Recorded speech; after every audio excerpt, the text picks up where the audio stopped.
We have a horrible story coming out of Egypt. Egypt's police and military stormed a pair of Muslim Brotherhood protest sites early on Wednesday morning. There were huge gunfights that broke out. Tear gas was used by the military. One fight went on for over 10 hours. So this is really, really serious fighting. Egypt's military-backed government declared a 1-month state of emergency in response. They also instated a curfew.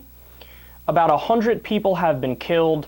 The last numbers that I saw that were confirmed were a few hours ago. It was 95 people confirmed dead, but most reports have it as over 100. There were even some journalists that were killed.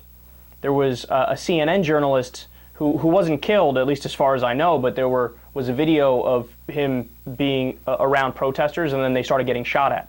I mean, you want to talk about being scared for your life. Absolutely incredible stuff. And the details are a little bit sketchy, but the storming of the Muslim Brotherhood protest sites at the Rabaa al-Adawiya, I know I'm mispronouncing that, I apologize, mosque in Nasser City and another one in Nada Square, it had been anticipated for more than a week, but it came as a surprise when it began at 7 a.m. and nobody was expecting the amount of bloodshed and the amount of violence that happened. So what's going on right now in Egypt is really, really interesting and really, really scary. So pretty much everybody was in favor of the original revolution that toppled Mubarak, because Mubarak was a brutal dictator that nobody was in favor of. But after Mubarak was toppled, the election that happened afterwards, now some people say it was fair, some people say it wasn't fair. To tell you the truth, I don't know which side is right. But the choice that the Egyptian people had was between Mohamed Morsi of the Muslim Brotherhood, and he clearly won, and then there were two other people that represented the old regime from Mubarak. It was like, you know, former military officials under him. So the choices they had sucked. It was either vote for a religious theocracy or vote for the same people that were already in power. And as a result, when Morsi took office, he immediately did a power grab and tried to make it so that, you know, the Muslim Brotherhood would win future elections. He drafted a constitution that was overtly religious that most people in Egypt did not like. Now, to be clear, some of the polls initially said that a majority of people in Egypt were in favor of the constitution. But again, your guess is as good as mine as to whether or not those polls were legitimate, just like we don't know if the actual election was legitimate.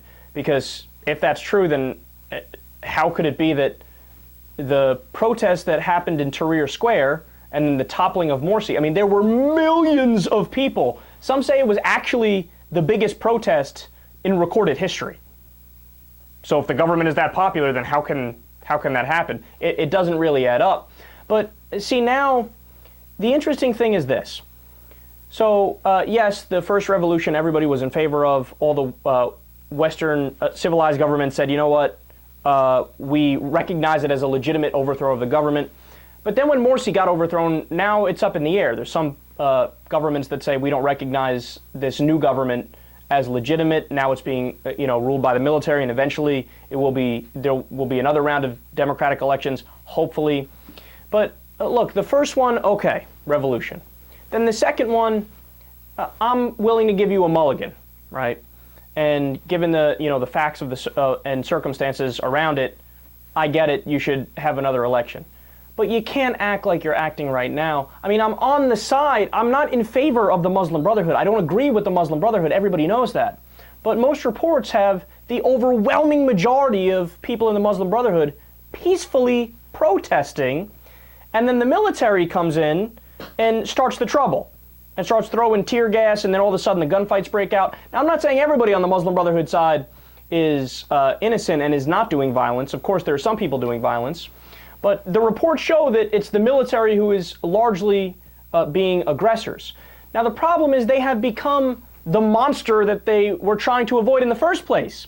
They didn't want a repressive government. They didn't want a government that didn't represent the people. They didn't want a government that would hurt the population. But now you're doing all of those things. You have become the monster you were trying to avoid. No, the military needs to stop throwing around their weight and, using violence to the extent that they're doing it.